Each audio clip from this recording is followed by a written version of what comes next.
Powerful, it's your choice, it's your decision, right? You may be in some place which is new, you may be working on something that you never worked on, right? Sometimes it comes with experience, sometimes even if you're not experienced, then what, are you powerless, right?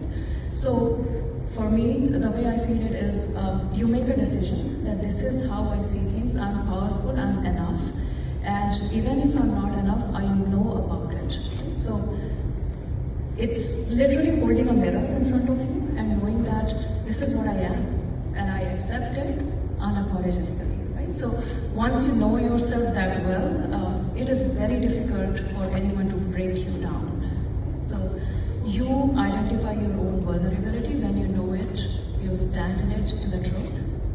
You are powerful. Personally, it feels like a productivity catalyst to me. And the reason I'm bringing this up is because a lot of times people are seeing AI as it's going to replace my job. But think of it as any other technology. AI has been there for a long time. It's just like the compute, the storage, the chips, everything became so easily available, and the AI took it. Right? So this is the juncture.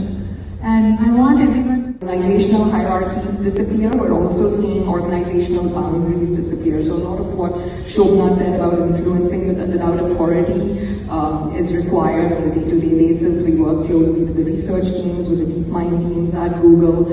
So it's exciting. Google is definitely at the forefront of AI and AI product use, and we all use Google products, so it's amazing to see all of the developments coming out. Yeah, and I'd say the one word that is really, again, it's important for influencing with authority is like very strong ownership. So what we're seeing as leaders in there is not just thinking about our product, but across all of the entire suite of products. How is AI, how do we make AI the fabric to connect all of this, and working with at such a fast pace, also ensuring that things don't fall through the cracks. So even if it's not your team, it's some other team, you're constantly stepping up there and trying to make sure nothing falls through the cracks. Solver, invest in those one-on-ones, and be an active listener, and finally strive towards alignment.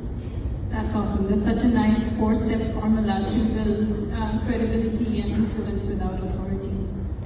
So let's move on next to AI in the future, which is also another theme of the conference. We're all using AI. We've been talking about it earlier in this conference, and for our personal reasons, for our companies, for our families. So I love what Michael Collins says about eating. He's done a lot of writing on food. I love what he says about food. Eat food, okay, and I think by that he means real food, right? Like not, don't buy food where you buy your gasoline, okay? There's not a lot of real food in convenience stores like that, okay? So real food, not too much, mostly plants, okay? Very straightforward. Don't eat anything that won't rot, okay? That won't rot. There's probably a lot of stuff in there you don't want in your body. Shop the perimeter of your grocery store. So if you go to your regular grocery store, Safeway or also whatever, the perimeter is where all of those really good foods are. So there's your fruits and vegetables, you've got the rainbow there, your meat, your meat proteins, your other proteins, dairy proteins. So shop the perimeter, really focus on the perimeter. I used to tell all my patients, shop for snacks. So when you go to the grocery store, shop for snacks. Shop for things that are healthy that you want to eat, because if you don't shop for a snack and you don't bring them with you, then your snack is going to be that piece of chocolate cake that your coworker brought in because they don't want it in their house and they don't want it finished, right? So shop for snacks. So this is a question to all the panelists. Maybe we'll start with Gayatri. Was there a moment when you took a risk, changing roles, switching industries, or speaking up in a tough room that shifted your career trajectory? What did you learn about yourself and leadership? Okay, fantastic question.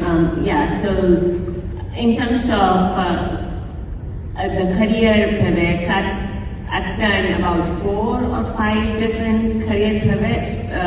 So I started two decades ago, graduated from IIT Delhi, Masters in Chemical Engineering, joined Unilever in India as within the chemical engineering field, And then this is when the dot-com bubble was there, and I had the American dream. And I realized, like, if I were to come to, coming to US was easier if I had an IT background. So then this is when I switched my career and joined GE. GE had the recent India Technology Center. I joined there. That was a great career. I got a good balance of chemical engineering and IT. And then eventually I found an H1 sponsor and came to the country and eventually landed at Cisco. So my first career pivot was chemical engineering to information technology, and then at Cisco took engineering roles, was there for about 9 years, and one day a recruiter from Salesforce called and said, if you want to come and join our customer success team. And then it was,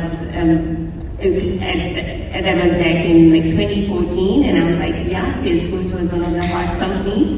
And then I joined Salesforce, and within Salesforce from customer success, from there I started working with people in sales.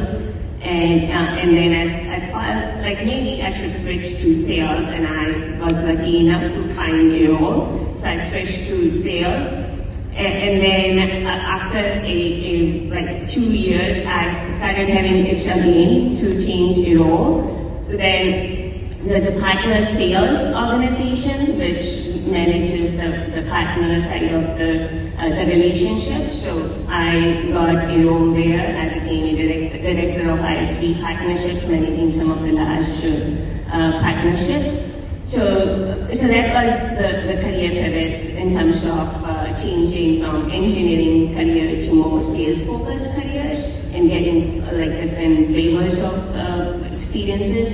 And then I got a call from another recruiter from Capgemini saying if I wanted to become an industry leader for high tech and then take on marketing as well. And I felt like I would get marketing, so that seems interesting. I did that, and now with last 1 year, I have been really focusing on the AI and data. And so this is when I joined the smaller company, which I have a bigger portfolio. I manage a sales portfolio and the team and P&L. So